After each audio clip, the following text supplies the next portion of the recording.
viendo mi presentación, ¿verdad? A ver, te aviso. Perfecto. Venga, adelante. Bueno, pues muchas gracias por la presentación y gracias a vosotros por organizarlo y a todos los demás por conectaros este ratito. Bueno, pues como ya ha comentado Javier, mi idea es explicaros hoy un poco por encima lo que han sido los principales resultados de mi tesis doctoral, centrada en la mejora genética de levaduras enológicas para la reducción del grado alcohólico. Bien.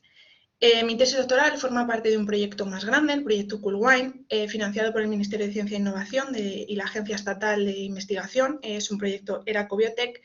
El objetivo es compartido, reducción del grado alcohólico a través de la mejora genética y, bueno, contamos con colaboradores tanto nacionales como internacionales. El objetivo de este proyecto es aportar soluciones al aumento del grado alcohólico que está sufriendo la industria enológica en los últimos años. Esto, como muchos en el centro pues ya sabréis, es debido principalmente al cambio climático que está causando un desfase entre la maduración tecnológica de la uva, es decir, el punto óptimo de maduración en azúcares, y la maduración fenólica. Esto hace que estemos arrancando la vinificación con uvas con un contenido cada vez mayor en azúcares y que, por tanto, al final de la fermentación se dé lugar a vinos con cada vez un mayor contenido alcohólico, una mayor cantidad de etanol. Como sabéis, existen diferentes abordajes para esta problemática, pues desde manejo del viñedo hasta selección de mejores vides o de mejores viñas, o incluso la desalcoholización del producto final, pero en nuestro grupo nos centramos en el estudio de la microbiología del vino y, por tanto, pues nos centramos en la mejora genética del organismo que da lugar a esa fermentación alcohólica, las levaduras y especialmente Saccharomyces cerevisiae. Vale. Desde hace unos años se ha propuesto la utilización de la respiración como forma de desviar el consumo de glucosa hacia la respiración y, por tanto, hacia la producción de una molécula inerte, como es el CO2, en vez de hacia la fermentación generando etanol. Sin embargo, esta estrategia en Saccharomyces cerevisiae se encuentra con dos grandes obstáculos. El primero es el efecto Crabtree, que es un rasgo metabólico por el cual, a partir de cierto nivel umbral de azúcar, se tiende siempre a la fermentación sobre la respiración, independientemente de la disponibilidad de oxígeno que exista. Sin embargo, como os voy a enseñar a continuación, sí que es cierto que pese a este efecto Crabtree, Saccharomyces en mosto de uva es capaz de consumir una proporción de glucosa a través de la respiración suficiente para obtener nuestros objetivos de reducción, que serían entre 2 y 4 grados alcohólicos. El segundo obstáculo que nos encontramos en cuanto a la aplicación de esta estrategia es que Saccharomyces, bajo las necesarias condiciones de aerobiosis para que se dé lugar a la respiración, produce un exceso de ácido acético y, por tanto, eleva la acidez volátil hasta un punto pues, que esta estrategia resulta inaplicable para la vinificación. Vale. En un trabajo muy recientemente publicado por el grupo, hicimos un screening de 25 cepas de nuestra colección, tanto aislados de entornos enológicos naturales, las barras en gris, como de aislados comerciales, cepas comercializadas en blanco. Este screening lo hicimos durante 4 días en condiciones de aerobiosis y mosto natural y lo que vimos fue, lo que tenéis marcado con el punto morado sería la cepa que utilizamos como referencia y como control interno del experimento. Es la cepa PR50 que se corresponde en nuestra colección con la EC1118 del alemán, una cepa muy utilizada por la industria y muy conocida. Si nos fijamos en el consumo de azúcares que observamos, es cierto que existe cierta variabilidad entre las cepas, pero no podemos distinguir claramente que haya un grupo de cepas de aislados naturales y de cepas comerciales. Sí es cierto que las más rápidas en cuanto a consumo son cepas comerciales, las más lentas son aislados naturales, pero como veis están bastante intercaladas a lo largo del consumo de azúcar de la gráfica. En cuanto al rendimiento en etanol, que son las los gramos de etanol producidos por cada gramo de azúcar consumido, vemos que es un comportamiento muy homogéneo entre todas las cepas, independientemente de que sean comerciales o aislados naturales. Esto tiene sentido porque incluso las cepas aisladas de forma natural pertenecen a entornos enológicos y, por tanto, pues, han sufrido un proceso de evolución importante hacia la fermentación. En este caso, tenemos que tener en cuenta que la fermentación en aerobiosis suele dar unos datos de rendimiento de en torno a 0,46-0,48 gramos de etanol por cada gramo de glucosa. Si nos fijamos, incluso las más productoras de nuestro screening, que estarían en 0,4, siguen estando por debajo de ese nivel de rendimiento que se da en anaerobiosis. Es decir, que pese al efecto Crabtree, efectivamente, obtenemos una reducción suficiente como para bajar el nivel alcohólico dentro de los márgenes de nuestro objetivo, entre 2 y 4 grados. Sin embargo, si observamos el rendimiento en ácido acético, vemos que este parámetro sí que es el más variable de los que hemos estudiado en el análisis. Y vemos que la gran mayoría de cepas se sitúan en unos niveles de acidez volátil que no resultan tolerables para la vinificación. Sin embargo, no todas. Vemos aquí que 3 de los aislados naturales y un aislado comercial producen una muy baja cantidad de ácido acético en estas condiciones de aerobiosis, por lo que decidimos seguir trabajando con estos aislados y además hacerlo en bioreactor, lo que nos permite, mediante la inyección bien de nitrógeno para las condiciones de anaerobiosis, bien de aire, en las condiciones de aerobiosis, nos permite equiparar las posibles pérdidas tanto de etanol como de ácido acético que podríamos estar causando por evaporación. Es decir, el bioreactor nos permite estandarizar más las condiciones de experimentación. Vale, si vemos los azúcares consumidos, vemos que los aislados naturales tienden a ser más rápidos en condiciones de aerobiosis, mientras que el aislado, la cepa seleccionada por ser bajo productora, que es comercial, junto con la cepa de referencia, que también es comercial, y presenta un consumo más rápido en anaerobiosis. En cualquier caso, el aislado PR117, que se corresponde a las líneas amarillas y marrones, veis que no llega al consumo total de azúcares, no llegó a consumir la totalidad de azúcar del mosto. En cuanto al rendimiento en etanol, vemos claramente cómo las cepas entre sí son indistinguibles, producen un rendimiento muy semejante entre ellas, pero sí que vemos dos grandes grupos. El rendimiento en etanol en condiciones de anaerobiosis es mucho más alto que el rendimiento en condiciones de aerobiosis. Si acudimos a la gráfica del rendimiento en ácido acético, vemos dos cosas que nos llaman la atención. En primer lugar, que el aislado PR543, esa cepa comercial que habíamos seleccionado, por su baja producción de ácido acético, en estas condiciones es verdad que inicia con niveles muy bajos, pero rápidamente empieza a producir, superando incluso a la cepa de referencia. Esto probablemente es debido a que hemos cambiado de condiciones. Hemos pasado de trabajar en matraces, donde la aireación se mantiene por agitación, a fermentadores, donde estamos inyectando 10 volúmenes hora de aire. Por lo que hay que tener en cuenta, y lo veremos a lo largo de la presentación, que pequeños cambios en el régimen de aireación pueden alterar bastante la producción de ácido acético. La segunda cosa sorprendente fue lo que ocurrió con PR1018, que presenta niveles muy bajos de producción de ácido acético hasta el día 6, que es cuando llega al consumo total, en torno al día 6, llega al consumo total de azúcares del mosto, de forma que cuando queda sin azúcares despega la producción de ácido acético. Esto probablemente es debido a que en condiciones de aerobiosis y una vez que no queda azúcar en el mosto, la célula ha optado o ha cambiado al consumo de etanol, por lo que este cambio metabólico podría dar lugar a este aumento del ácido acético. En cuanto a PR117, no vemos ese aumento de la producción una vez que consume los azúcares, pero es cierto que no llega a consumir la totalidad de azúcar.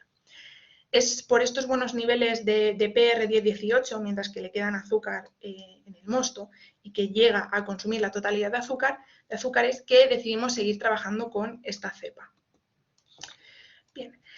Lo que hicimos para evitar que PR1018 llegara al consumo total de azúcar y disparara la producción de ácido acético fue probar con condiciones de aerobiosis hasta el día 4, donde aún quedan azúcares en el medio. Bien con un flujo continuo de 10 volúmenes hora de aire, la línea azul, o bien programando en el fermentador un control de oxígeno disuelto al 50% de saturación.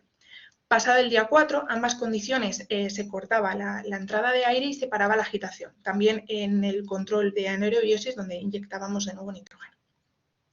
Lo que observamos fue que en cuanto al consumo de azúcares no había diferencia entre el flujo continuo de aire o el control de oxígeno disuelto, tampoco en cuanto al rendimiento en etanol, pero un efecto que observamos en cuanto al rendimiento en ácido acético es que una vez que se cortaba la inyección de aire, en ambas condiciones de aerobiosis despegaba la producción de ácido acético, como veis aquí en la gráfica. A día 4 se dispara.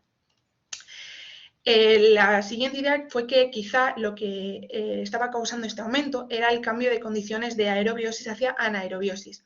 Así que lo que probamos fue un cambio de ambiente más rápido, inyectando una corriente de nitrógeno inmediatamente después que cerrábamos el flujo de aire para despejar todo el oxígeno disuelto en el fermentador. Con este cambio tan rápido, tardaba menos de 10 minutos en llegar a anaerobiosis, vimos que también se disparaba esta producción de ácido acético. Así que aplicamos la estrategia contraria, tratar de cambiar aerobiosis hacia anaerobiosis de una forma más sutil, más sostenida en el tiempo. Así pues, programamos en los bioreactores que se mantuviera un porcentaje de oxígeno disuelto, bien del 50%, bien del 80%, y que se llegara al 0% de oxígeno disuelto a la total anaerobiosis en un plazo de 24 horas. Si vemos de nuevo las mismas gráficas, vemos que es indistinguible al resto de condiciones de aerobiosis, tanto en el consumo de azúcares como en la producción de etanol. Sin embargo, en la producción de ácido acético vemos que no ocurre este disparo una vez que las condiciones cambian. De forma que no solo el hecho de estar en aerobiosis genera una mayor producción de ácido acético, sino también el cambio brusco hacia anaerobiosis. Bien. Por otro lado, el grupo también había trabajado con una serie de mutantes, con mutaciones relacionadas para la respiración celular en un fondo enológico, con la cepa FX10, que también es comercial, con la esperanza de que estas mutaciones causaran una mayor respiración y, por tanto, una bajada en etanol. Lo que se vio es que no se vieron diferencias significativas entre estos mutantes y el parental, pero sí que se vio que para dos de ellos, y especialmente REG1, con el que yo he seguido trabajando, este mutante no generaba ese aumento de la producción de ácido acético en aerobiosis. Además, se vio que dos de las mutaciones, REG1 y HXK2, también están implicadas en la relajación de la represión por catabolito de carbono, o CCR.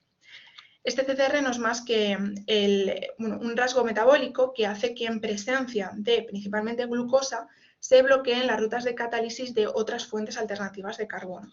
Si vemos la foto de las placas, vemos que en galactosa como fuente de carbono, todos los mutantes y el parental son capaces de crecer sin ningún problema, pero en el momento que añadimos un análogo no catabolizable de la glucosa, la 2-desoxiglucosa, solo aquellas cepas, aquellos mutantes que no han bloqueado la ruta de catálisis de la galactosa pueden seguir consumiéndolo, mientras que el resto pues no, es incapaz de crecer.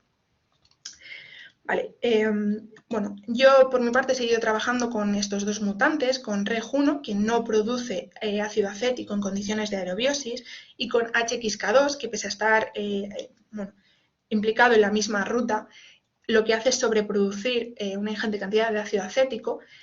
Realizamos diversas fermentaciones donde se vio que los puntos de muestreo más adecuados eran estos, 48, 50 y 52 horas, y en este momento estamos a la espera de los resultados del análisis transcriptómico de este experimento, donde esperamos obtener algo de luz algo de información acerca de la relación entre la relajación del CCR y la producción de ácido acético, tanto en condiciones de aerobiosis como en condiciones de anaerobiosis.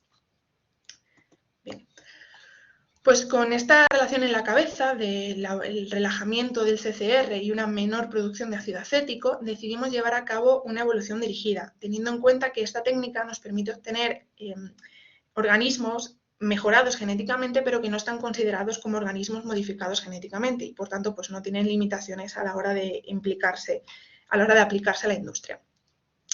Partimos de 4 fondos genéticos distintos, aunque uno de ellos, FX10, decidimos no continuar trabajando con él por problemas, no seguía el mismo ritmo que el resto de las cepas. En cualquier caso, utilizamos tanto EC1118 como T73, ambas pertenecientes al alemán y cepas comercialmente muy utilizadas, y un aislado que tenemos en colección, un aislado de pie de cuba natural, que es IFI 473. Esta evolución fue mantenida durante 100 generaciones, realizándose mediante transferencias por cuello de botella del 10% de la población en un medio con galactosa como única fuente de carbono y en presencia de concentraciones crecientes de 2-desoxiglucosa, ese análogo no catabolizable de la glucosa que he comentado antes. Tras estas 100 generaciones realizamos un ensayo por goteo. Si veis aquí la imagen 0 se corresponde a que no hay crecimiento, 6 en color rojo más oscuro que ha habido crecimiento hasta la dilución 10 a la menos 6, ha habido al menos una colonia, y las testamos frente a diferentes fuentes de carbono para probar tanto que durante la evolución estábamos seleccionando esa relajación del CCR, como utilizamos también 2 análogos distintos para este ensayo, tanto la 2-desoxiglucosa utilizada en el experimento como la glucosamina, otro análogo no catabolizable de la glucosa, pero que actúa a diferente nivel. De esta forma, como digo, testábamos que no hubiésemos seleccionado una tolerancia al análogo, sino que realmente estuviésemos seleccionando una relajación del CCR. Como podéis comprobar, en todos los casos es más sutil el efecto de la glucosamina, pero siempre el parental presenta mayores problemas a la hora de crecer en estas fuentes de carbono alternativa que las líneas evolucionadas. Creo que no lo he dicho, pero la evolución se llevó a cabo por triplicados, por eso que tenemos aquí 3 poblaciones evolucionadas y como veis, dependiendo de la fuente de carbono, cada una presenta niveles de crecimientos distintos. Es decir, aunque hayan sido poblaciones evolucionadas hermanas, bajo la misma presión de selección y al mismo tiempo, potencialmente han podido encontrar soluciones evolutivas distintas, ¿vale? Por lo que obtenemos resultados ligeramente distintos. Con este conjunto de población evolucionada, lo que hicimos fue una vinificación durante 4 días en mosto natural, por triplicado y en condiciones de aerobiosis. Y vimos que efectivamente habíamos conseguido una reducción en el rendimiento de ácido acético para los 3 fondos genéticos. Cabe destacar que en el caso de IFI 473,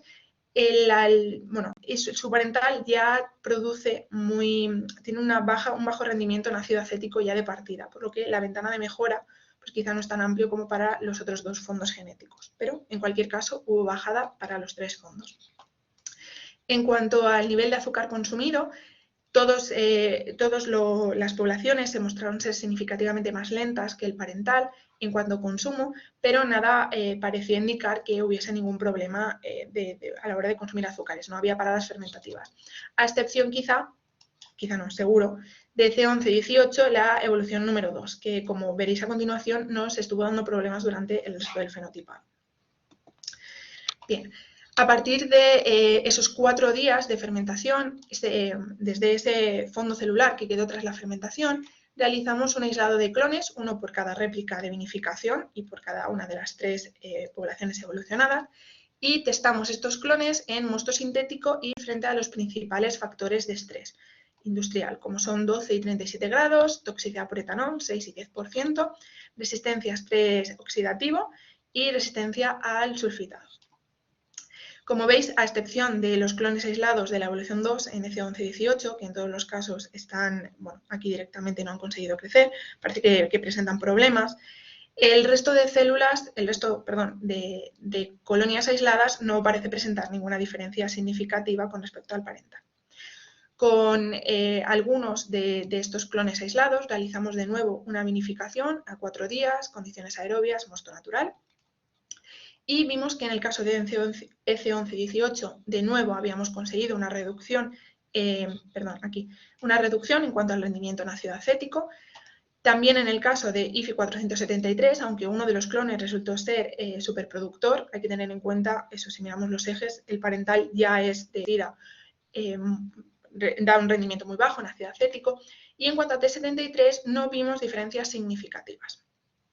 En este caso, lo que pensamos es que al final el aislado de clones había sido muy limitado, solo estábamos trabajando con 3 clones, que además habían salido de una vinificación, es decir, estábamos poniendo un proceso, estamos seleccionando ya lo que había quedado después de la fermentación. Así que decidimos hacer un screening mayor y dar un paso atrás, seleccionar directamente desde la población evolucionada, sin paso previo por la fermentación. Y además, como ya habíamos visto en el primer experimento que os he comentado, que el cambio de ambiente hacia anaerobiosis dispara la producción de ácido acético, lo que hicimos fue testar estos clones en, digamos, condiciones mixtas. Lo que tenéis en las barras es el análisis por HPLC a los 4 días en aerobiosis y lo que tenéis en forma de puntos se corresponde a 11 días de fermentación, 4 pasados en aerobiosis, es el mismo cultivo, pero se le transfirió a un Falcon donde pasaron otros 7 días en anaerobiosis, de forma que vemos el conjunto, digamos, el resultado de ese cambio ambiental. ¿Veis?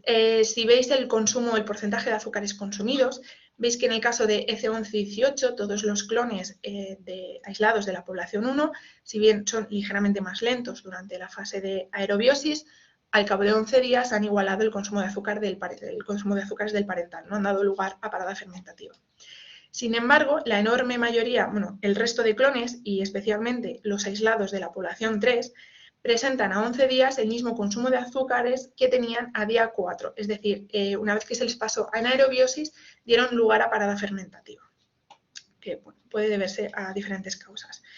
En el caso del IFI 473, de nuevo lo mismo, en fase aeróbica, algunos de los clones son más lentos que el parental, otros al revés, son más rápidos. En cualquier caso, se pone rápidamente al día, tiene el mismo consumo que el parental. Y en el caso de T73 no vimos diferencias significativas, ni en el consumo de azúcares, ni en el rendimiento en ácido acético.